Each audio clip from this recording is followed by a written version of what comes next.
The topics and opinions expressed in the following show are solely those of the host and their guests and not those of W4CY Radio, its employees, or affiliates. We make no recommendations or endorsements for radio show programs, services, or products mentioned on air or on our web. No liability, explicit or implied, shall be extended to W4CY Radio or its employees or affiliates. Any questions or comments should be directed to those show hosts. Thank you for choosing W4CY Radio.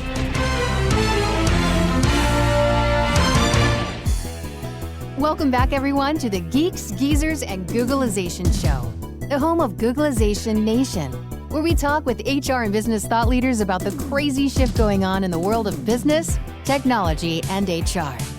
Here's your host, Ira Wolf, and co-host Keith Campagna.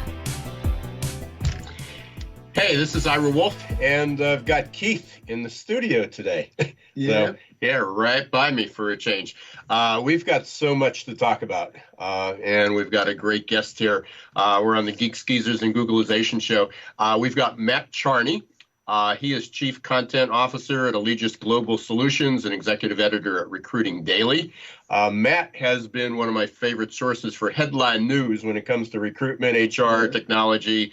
So really excited to get him talking to our Googlization Nation. He's also just getting back from Unleash, 2019 Unleash out in Paris. Just heard he's headed off to England, or London, so we'll hear about what he's doing over there too. But before we get to Matt, about 12 hours ago, I just got back from Texas, Fort Worth at the HR Southwest Conference in Fort Worth.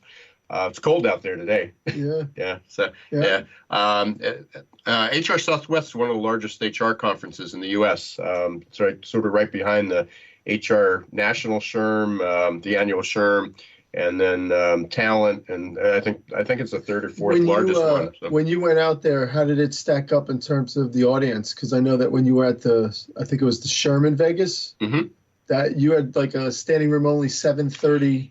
Well, actually, I did 3 sessions. So the first Sunday we did, it was all day. You know, I actually thought it was 9 to 4, and when I looked at the schedule, it was 8 to 5, and with a half-hour lunch break. So it's like, I mean, you know, I have enough stuff to talk about for more than 8 hours. But I was like, I'm going to blow them out because. Typically, at the end of even my hour and 15 minute sessions, people walk about, hey, this is great, but my brain's tired. Right. So I'm going to think like 9 hours of me is a long time. 5 o'clock, still had one person had to leave. It was her birthday. She left like at 4:30. One other person left. He was a vendor, and he was he had to go set up downstairs. The other 7 were still in the room right till 5 o'clock, still asking me questions. Nice. So it was a blast. Yeah. I did Recruiting in the Age of Googlization, the short version, the hour version, on Monday, and that was standing room. Well, actually, they wouldn't allow standing room only. They're really strict. If you didn't have a seat, you couldn't stand. But we had every seat full. And then in the afternoon, I did the video one, you know, the how to use video for recruitment marketing, and that was full as well. Charney knows a ton about these conferences, and I'm excited to have this guy on the show. There's a way cool perspective that he has, and it's fun listening to you and your perspective, and just being able to recognize the ebb and flow of the messaging and the responses. This is well, likewise. And I know, Matt's title is Chief Content Officer. Yeah, but he's much more I said, and oftentimes I say I'm probably a content. I'm more of a marketing company that just happens to be in this space as well. Right. So a lot to share and where we go out. Just a couple other things. Recruitment marketing for the accidental recruiter, the online course. Really excited about that. And added a little bit more content there, ready to go live Monday, if not sooner. I just have to do some of the prep work. For anyone interested, you can go up to the website, successperformancesolutions.com. Right at the top, there's a button. You can get the alerts right now. You won't get entered into the course, but you'll get an alert and run in a contest. Everybody will get lifetime access. It's really become an LMS. I talked about a couple other people. We're going to probably, by the end of the year, have about 50 videos up there, interviews and a couple other things. And also want to give a big shout out to Zor.ai. That's our newest sponsor. Brought them on beginning of the month. and just received this in my inbox. It was pretty interesting, and thought I'd bring it up. They have a new infographic they just released. They talk about old school recruiting and new school recruiting. You've heard, anybody who's heard me speak or write or done this, and interesting to get Matt's perspective on it as well. They talk about old schools. That's on the left side of their chart. And 60% of applicants drop off during the hiring process. I think it's much higher from some of the stats I've read. If 50% of the people are dropping off before they apply just because they can't even figure out how to apply or find the career site or the employment brand so bad. And then you have another 60% dropping off during the application. That only leaves 25% left. So pretty serious stuff. And then 65% of applicants get no feedback after they apply. And hiring takes weeks, months, forever. New school, and they're talking about using a chatbot, AI chatbot. 99% of applicants are satisfied. Mm-hmm. But again, even if it was 60%, it's so much better than it was. And then they're scheduling interviews. And you've heard me say this. I've been doing this for 2 years, and said, why aren't people, as soon as they do their chat, they you schedule them right away. If they're qualified. And so that was pretty cool. And I want to give a shout out to Zor. I'm so curious.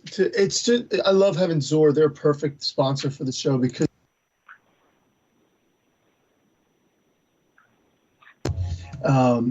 You look at the differences.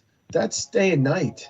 That's like that one element it could be very well considered a game changer if done correctly. Mm-hmm. And if done correctly, it frees you up to do more strategic things. And if you do 2 or 3 of those, now you have exponential change. And as I say, even if people don't use chat, it's still looking at the application, revising the application, focusing that initial conversation on what are the major qualifiers, and everybody still goes back to, name, address, the last 3 employers.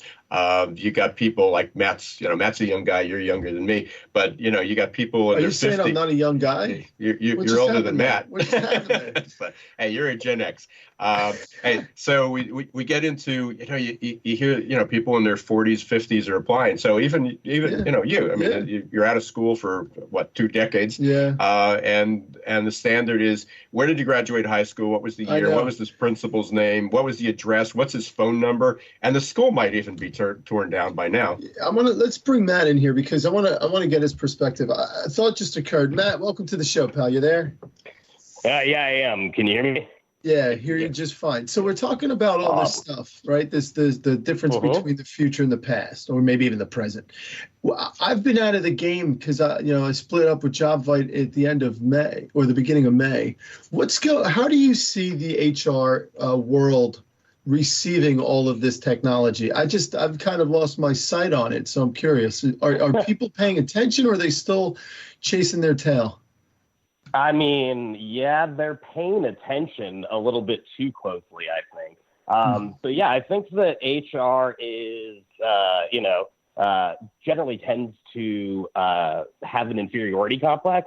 And I think recently, rather than looking at things like, competency modeling, professional certification, training and things of that nature, decided to, plug in the capability gaps through things like, automation and solutions to non-existent problems. So essentially, yeah, I mean, not only I think are we embracing technology, I think that technology is really starting to take the human out of human resources, which for good, bad, or indifference is kind of the direction where we seem to be headed. Well, that sort of fits up in my alley. One of the presentations that I've been doing is keeping the H in HR, keeping the human in HR. Mm-hmm. And my take on that, and I think this is where you're coming from, Matt, but you can share that, is that HR sort of adopted technology to automate the processes and to make life easier for them. But it's not the technology that has taken the H out of HR. It's HR took it out because they basically automated a lot of bad processes.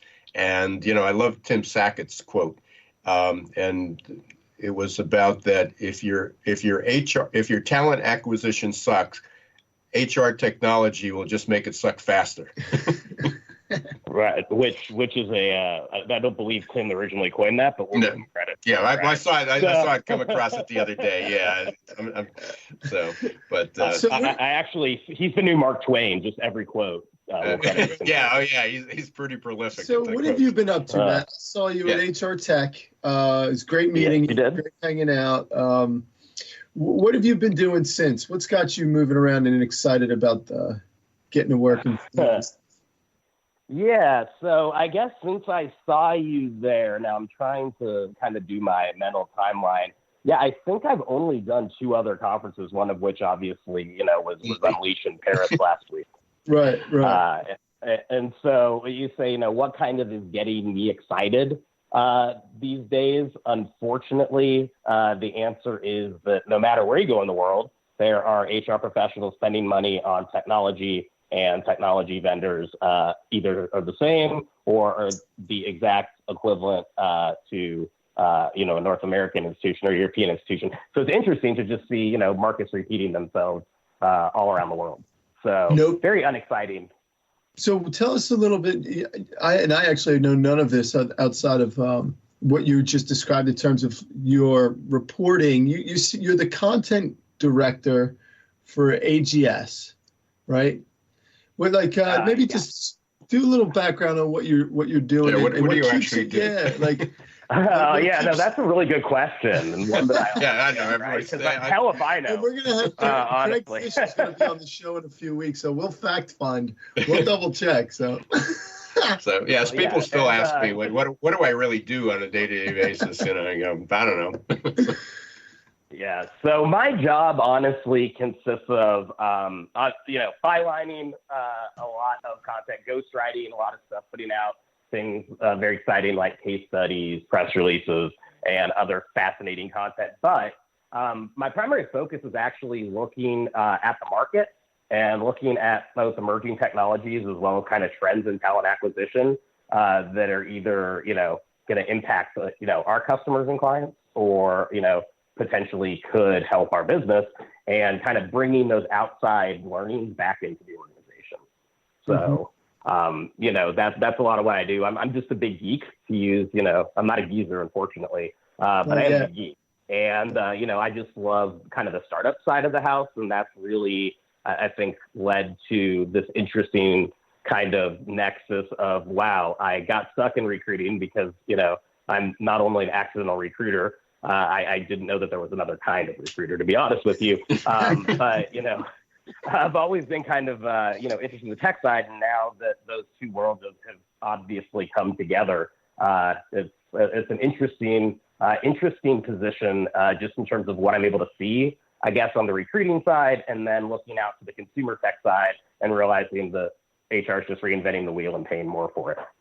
So when you're attending a whole lot more conferences than I'd even have the patience to be able to do.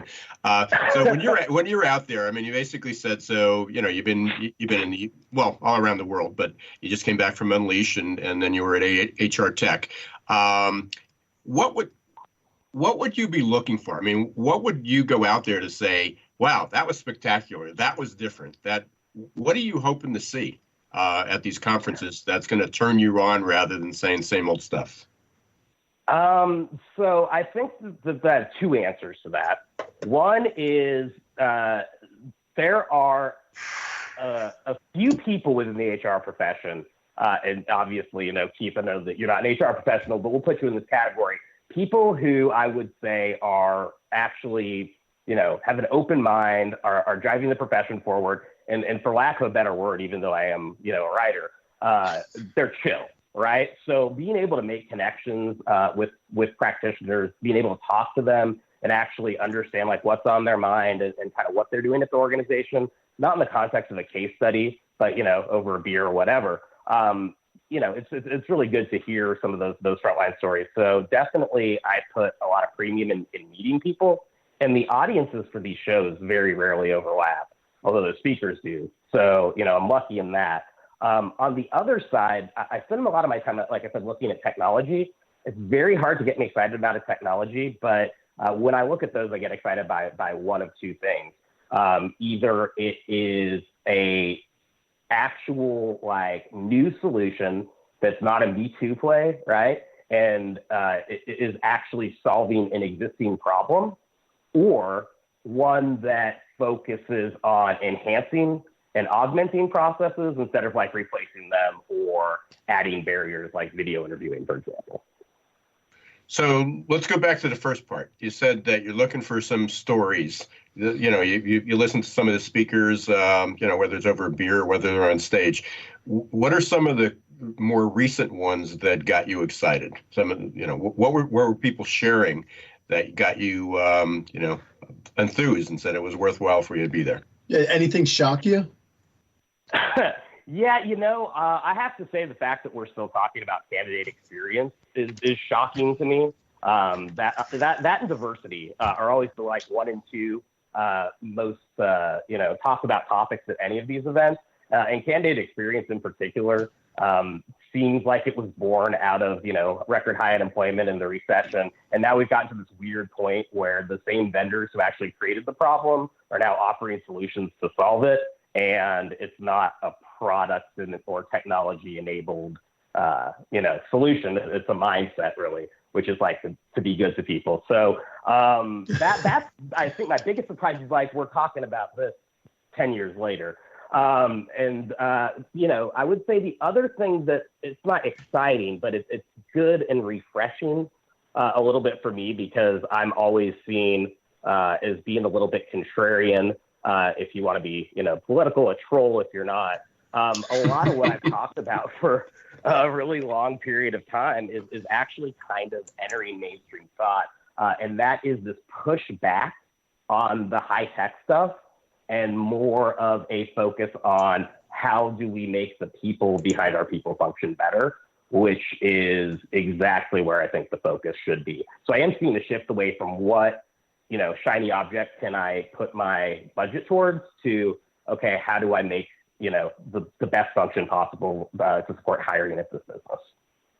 So you said that some of the tech companies are coming out, the companies that created the poor candidate experience are now trying to solve it. What are they trying to do to solve it? I mean, because I over Sunday, you heard me say, I did the pre-conference meeting. Yeah. So we literally did a lot of hands-on. When I'm when I'm in front, when I got an hour to speak, I generally don't do it. So we literally went there were 9 people that attended the session, and I went into every one of their sites. And 2 of them were homegrown. One was a federal credit union, and they had, I think 115 field application that was not secure, that they were collecting all this information. But beyond that, so we went into I think there were 6 different ATS that were there. And, they had to log in before they could even see the job listings. We were obviously weren't looking at any of the HR tech that was solving the problem, because they still had these really horrible candidate experiences. So what are you seeing that, and who are you seeing that's actually helping solve the problem that they created? Or aren't we yet? I don't know that we are, but I want to just, put a stake in the ground and say, I don't know that it's a problem that needs solving. What I think we're doing, if I take a step back, is we are mistaking candidates and applicants. And I don't know that a candidate, which the federal government defines as somebody who's qualified for a position and active in process, has a bad experience unless it's just a crap recruiter, right? Because those are the people who have a good experiences. Oh, I'm still in consideration. I'm qualified. I'm interested in this job. It's when they are no longer candidates that sort of becomes a problem. So I think that looking at candidate experience, is actually not accurate when we're talking about applicant experience. And frankly, while it's easy to say, oh, applicant tracking systems, it takes so long to apply and you need to fill. It took me 43 minutes recently. I was doing an audit to apply for a part-time night clerk position in a major hotel chain. So obviously commiserate with that a little bit, but if I'm not qualified for it, then why does that company need to waste their time, responding to me because I was never a candidate to begin with? And what I think is actually kind of interesting is it is easier to apply than it used to be, both through like, some one-click capabilities, whether that's Indeed or LinkedIn, or various other integrations. At the same time, we're seeing the exact same amount of applicants per position as we did when unemployment was at its worst, right? So in the last 10 years, we've gone from record high unemployment to record low unemployment. But the amount of applicants for every position has remained steady between 200 and 215, depending on which data subset you look at, which just tells me that, we're not only are we not solving a problem, we're actually probably creating another one because we're focusing on unqualified applicants. Just wait until the market turns, and this is what we're concentrating on. So yeah, I think what we talk about though is UI and UX more than it is anything to do with recruiting, right? Like if it's intuitive and easy to use, that's a good solution. Right. Yeah. So we had Debbie Levitt, who's a good friend of mine. She has a new book out called Delta CX. She's been in UX for 20 years. This is her, her life thing. So, and we had I did a LinkedIn Live with her as well. So we had a really good conversation about that. And she talks about the four horsemen of bad UX, or bad CX now, as she calls it. And it's, I'll see if I don't screw this up, but it's frustration, disappointment, distraction, and confusion. Yeah. And I say, listen, go through your process. And that's what we spent time on, over the weekend. Literally go through that. What's frustrating about this? What's confusing you? What's a distraction?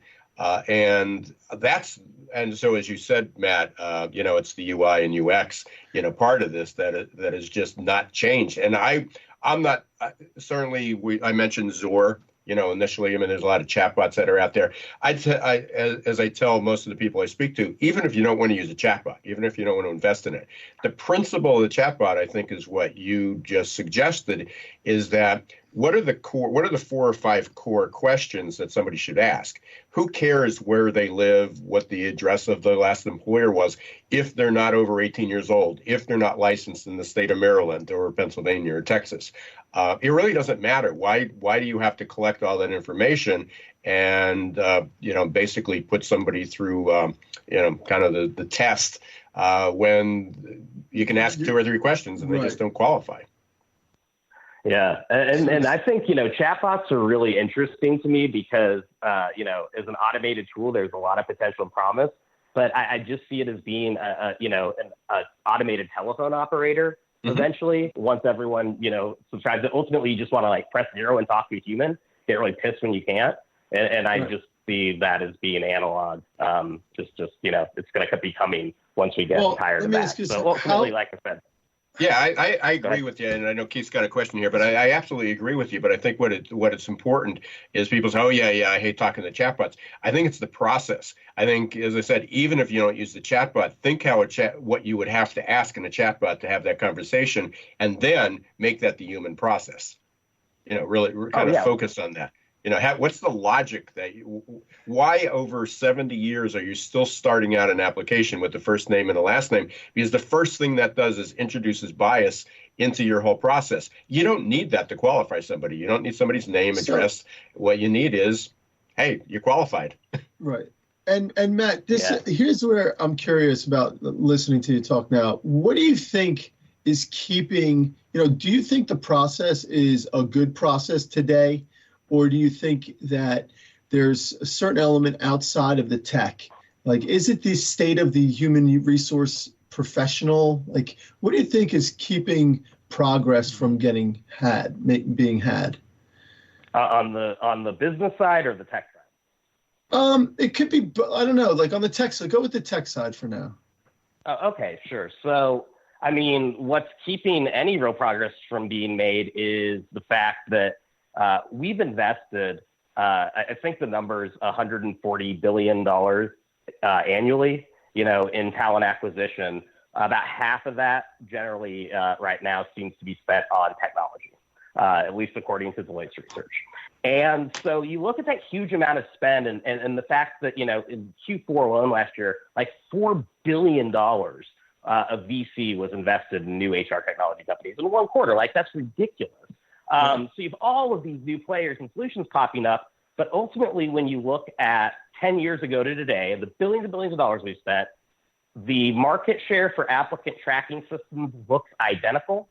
So Oracle, SAP, ADP, and the only difference is Dave Duffield's old company, PeopleSoft, became Workday, his new company, about the same market share as 10 years ago. Similarly, as much as we want to be creative with like recruitment marketing and chatbots and all that, both in terms of recruiters' perceptions of what the most effective source is, as well as attributed external source of hire, outside of referrals, job boards are still number one with a bullet. And the only change has been Career Builder, and Indeed have flopped and have basically flip-flopped fifth position from a decade ago. Right. So that's a lot of money with no change. Yeah, we'll get to that. Ira? Hey, so everyone, you're listening to the Geeks Geezers and Googlization show. We got our guest, Matt Charney from the Allegis Group and Recruiting Daily. We're talking about HR technology trends, what's happening, what's different, what's not different, automation. I've got Keith in the studio today, right beside me. We're going to take a short break and hear from our sponsors, Zor.ai and Success Performance Solutions. Stay right where you are. We will be right back in 2 minutes.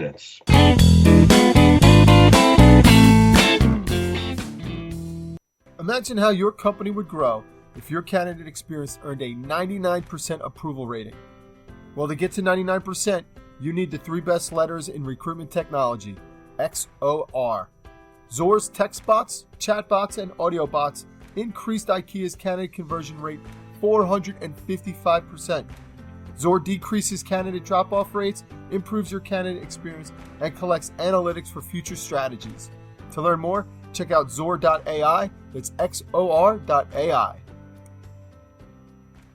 Hi everyone, this is Ira Wolf, author of Recruiting in the Age of Googlization. I'm excited to announce that my online course, Recruitment Marketing for the Accidental Recruiter, is open for business. This course is the culmination of a 2-year-long project and releases recruiting tips I've learned after hundreds of hours of research, speaking with thousands of conference attendees, and interviews with dozens of experts. It's all available to you in Recruitment Marketing for the Accidental Recruiter. To receive more information or get started, visit our website at www.successperformancesolutions.com and click on the tab Recruitment Marketing for the Accidental Recruiter. Welcome back, everybody, to the Geeks, Geezers, and Googlization show. Keith Compagna here with the millennial trapped in a baby boomer body, Ira Wolf. Matt Charney's our guest, Super Charney, as I like to think of him. I've been following Matt for a while. Right? Right. I've been following him on Twitter, and if you haven't been following Matt Charney and you're in HR and you like the way things are going, I highly recommend getting a piece of this guy's mind. He speaks it thoroughly, and without, I don't think this dude has been sorry for anything in a long, long time. But because of that, he's super honest. And Matt, we were talking before the break. We were talking about the thing that may be holding everything back. And I asked you what your thoughts were, and you said there's the technology piece and the business piece. Which you want to talk about? We talked about technology. Let's talk about business now. What is it about HR buyers that seem to, I'm coming from the HR tech sales side of things, and it's always seemed fascinating to me, the story of HR. What do you think about the story of HR? So I can tell you the story of HR, and I think, if you'll indulge me for like 3 minutes, it's a pretty good encapsulator. So what we call human resources used to be human relations, right? That's the field from which it emerged. And that was based in a pretty seminal study called the Hawthorne experiments, which I'm sure you're familiar with, run by a guy named Elton Mayo. And this was a longitudinal study that took place over the course of like 3 decades, in, I believe, from the 20s to the 50s, right? So old results. But what they found was that any change in working conditions didn't actually make an impact on worker productivity, satisfaction, or outcome. The only variable, and we're talking, again, decades of changing everything from where people stood to room temperature to color schemes, was asking people for their opinion on how work is done and acting like it valued and listened to, even if, it was never, ever incorporated or acted upon. So just asking people for their opinions and making them feel like they have a voice was discovered to be kind of the fundamental thing that keeps workers satisfied and engaged. Fast forward to a totally commoditized market that we now call human resources, or more niche human resource technology, and we're spending $40 billion a year on engagement. The exact same problem that I think we discovered decades ago. A pulse survey is going to improve regardless of what that platform is. Nobody even has to look at it to get that psychological effect. And yet, we spent so much money on employee engagement, and we've moved the needle up by 2 points. So the all-time low, according to Gallup, 33. I think the all-time high is 35%. And we've always been in the middle of that for the past decade. So I guess when you look at the business side, you have to ask a couple of things. One, every other part of the business generally tends to study its own discipline, understand its history, its evolution, and learn lessons from the past. I certainly don't think a lot of people in finance, for instance, are probably going to be sinking the GDP of Bolivia into co-working spaces, right? And yet we continue to make the same mistakes, and everything's kind of new to us or really cool. But when you talk about it from a business and P&L perspective, if I ask the average HR professional or recruiting professional in particular, your giant cost center, what are you doing to improve business results or impact the bottom line? They couldn't tell you. And that is creating a tremendous amount of risk, because if I can't prove my value empirically, then I'm trying to do it anecdotally. And that, unfortunately, is why HR tends to be a little bit standoffish, I think, from the business, and also tremendously risk averse. You don't want to be noticed. You're like a left guard in football. And that is a very interesting perspective. I've never considered it. I didn't even know most of the stuff you just talked about in terms of the old research. Here I've been coming from the almost what I would consider the outcome of that. The initial study might have very well set the trend. Who knows? But, I talk in terms of how for the last, you name it, Matt, 6, 7, 8 decades, HR has been considered a cost center. That department that really just deals with compliance and personnel, but no one ever looked to it as a revenue generating component of the business. Fast forward to, let's call it the early 2000s, where we see the trends change inside of the talent marketplace. I think that's created the need for the engagement. And I'm seeing that because of the talent marketplace squeeze, and we could talk about how the recession might, the upcoming potential recession might impact the labor market. I just don't know if it's going to make it that much of a difference where companies are still going to, ignore the workforce. So it depends on what segment of the workforce, obviously. But that said, the people who generally in a recession are going to feel the most pain are precisely the ones who are sitting in giant corporate cost centers, and payroll is always the biggest line item of the business, right? Yeah. So. Yeah. And it's something where, what I'm starting to recognize is this, and we talk about all the time here, is this, is there a true competitive? So if I understood your story, there is a true competitive advantage, or at least an increase in the way employees feel engaged when you create some sort of a feedback loop. And some of the more aggressive HR tech companies, they're trying to get it so that it's easy for an employee and a manager to talk a few minutes a week virtually. Do you see that the talent marketplace and the technology kind of coming together to present a good win-win, or do you think it's more sizzle and steak? Yeah, I do. And so, obviously, if you break down source of hire, which I think is actually really just as important as cost, consistently year after year, the number 1 and 2 sources of hires are internal mobility and referrals. So if you don't know your next hire, they probably already know who that is without you having to go to the market.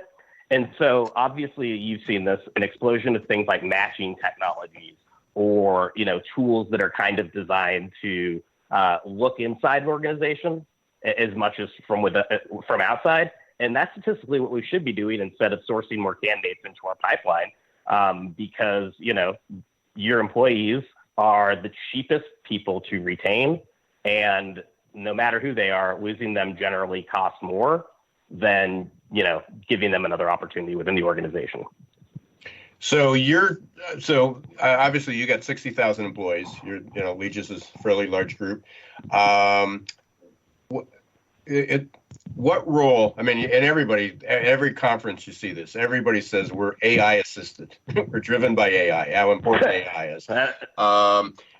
To be able to deliver some of this, we are going to have, whether it's advanced predictive analytics, which I think is probably the better the better level which we might be approaching, more than the AI. How's Allegis utilizing this? I mean, where are you? What do you see in the kind of the general field? Again, because every platform, everything, even testing, I live in the employee assessment world. Everybody's saying, "Oh, we're AI assisted now," and I go, "Well, that's a lot of BS." Right? Yeah, it's really dumb, as it turns out. No, so AI is a good benchmark for increasing venture capital valuations. Really bad for buying recruiting technology, right? So I'm going to go back to kind of, I think, looking at precedents. What AI is purporting to do is break down data to every single step of the recruiting process and the talent process in order to make it as efficient and effective as possible, in as, segmented a way as possible, which is scientific management, which was disproven in the 1910s. That was very, very popular, for about 20 years. Winslow, century, right? Yeah, exactly. That's big data, right? So in recruiting, that is scientific management. It's been disproven. So what I do think, Allegis is able to do, and this is obviously my opinion, not speaking on behalf of the company, I think we're actually able to take advantage of a lot of these trends towards, overspending, having a lot of questions around data and process efficiencies and technology stacks, because essentially why I returned to the world of RPOs after having started my career in one, a decade ago, is the fact that recruiting is actually not only, the one thing that we focus on and have subject matter expertise in, but it's our only profit center as well. So it's a little bit of a flip, but I think that organizations who have a bunch of technology and a bunch of recruiting needs generally tend to not have a way to bring them together. And I think that, a company that does nothing but set up recruiting departments and execute does have a place in that. But what I really like that what we're doing, and this certainly I think most contract recruiters can kind of relate to, myself included from the past, is the idea that, historically you've had a contingent workforce and a full-time workforce, and those are both often handled completely differently, right? So you have a vendor management system and procurement spearheading your contingent workers, whereas people doing the same job who are full-time will go in through TA. And so what we're really doing, as you see these kind of shifting patterns, is bringing those together and saying, all right, work needs to get done. We're going to put in, the resource that you need, looking at work as a unit rather than as a necessary outcome, and kind of bringing those worlds together, which I think is cool because nobody is really defined oh, I am a contingent worker. Oh, I'm a full-time employee. Nobody actually thinks of themselves as that, I don't think.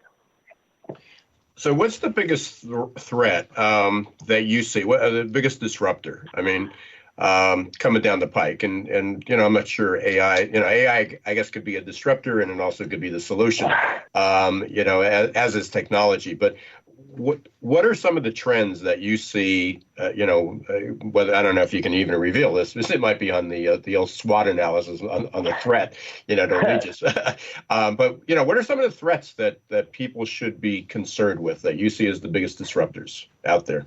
So if I'm being honest, you have platforms like Toptal or Upwork or Fiverr, those have successfully really gotten market share just in terms of disintermediating recruiting and doing, kind of a lot of that work directly through the hiring manager and candidates.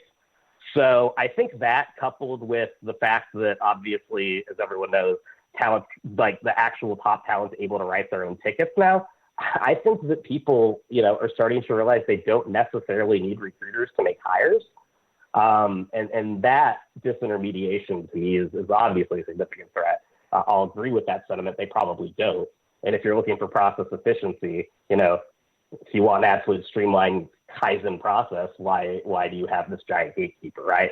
So I think that's one. And then I think the second is just the proliferation of broader technologies from, Salesforce to Amazon to Adobe, Google, name the usual suspect, starting to get a little bit more into this world. I think that HR technology in particular is likely to be subsumed as just another functionality within a bigger cloud suite that's not owned by or run by HR. So, see, that's another one. Danielle Weinblatt was on the show a little while ago, and the conversation turned into, I wonder if HR is going to be there. It really, like hearing you talk right now makes me think that there's a good possibility that the full functionality of HR will go into operations or maybe someplace that has, history with technology and training and doesn't need to, could just incorporate another, like you said, a module. Is that what you're getting at? Yeah, I think that's certainly a possibility. I think HR is ever going to disappear, right? Because no, not completely. Need people to handle ER and compliance stuff. Right. But I do think that TA is probably in a lot of trouble if again, they can't add more value than if the hiring manager could do it themselves. So that's just, positioning as much as anything else. Yeah. So I saw this, I think I wrote it in my book, maybe it was just an article, and I was talking about, one of the threats is, like everybody thinks Facebook was a social media company, a social network company.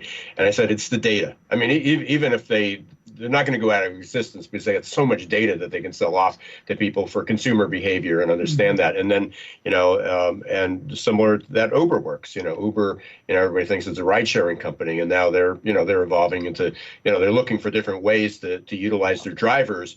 But, they've got 6 million people and they have the data. They know where people live, what their education is, when they're available, where they can go. And, and they just announced Uber works, so now they're going to do short-term staffing. Yeah. And who else has large databases like that? You obviously do, as your company. Is that sort of the next this next stepping point? Next week, I'm talking to a small, basically they're independent, there are 35 independent staffing agencies, and they're a group, a little mastermind group. And, one of my topics is what's the threat? And I know 2 years ago I talked to them and I said, basically, they need to start utilizing their data. And everybody, say, well, our clients don't pay for it. Well, it doesn't matter because the whole model is going to be disrupted. Mm-hmm. I guess one of the things that I keep throwing out there is even blockchain. And then there's the debate, where blockchain is going to fit in. But, is blockchain going to disrupt the whole payroll distribution model so companies that rely on, the ADPs of the world that sort of rely on making their money because everybody's outsourcing their payroll to them. Does that go away when at the end of at 5 o'clock, I've put my time in, I clock out and, seconds later, the money shows up on my phone. Yep. Is that real or is that hype? Yeah, the blockchain thing is totally hype because you're seeing a consolidation of systems into a cloud, like an enterprise cloud service, mm-hmm. which is it's antithetical to a distributed ledger, right? So you can either have everything in the cloud and digital transformation, I think is the trendy term, or you can have blockchain. They are mutually exclusive concepts because you can't have them all stored in a centralized server, right? That's the point. That said, yeah, I do think a lot of functions like payroll, benefits administration, compensation, that's going to be eliminated and already has to a large degree. But also, take a look at how payroll companies, to use your point, make their money. It's actually not for selling great services or doing anything that innovative. They get the globe's payrolls for overnights and then invest it in foreign exchange hedging, which I don't think most people realize, right? They're gambling with house money. So, I think that companies will always continue to evolve in order to monetize. And I think that is not going to change. I think what can change is knowing where to invest limited funds and resources. But to your point about cryptocurrency, I think Facebook has killed that before it even got started. Thanks, Libra. Hey, or just early on. Yeah, we might be talking about it again in a few years. Yeah, exactly. And I got one question before we're going to end up the show here. But before I ask you, Matt, where can people start to follow you or check out some of your content?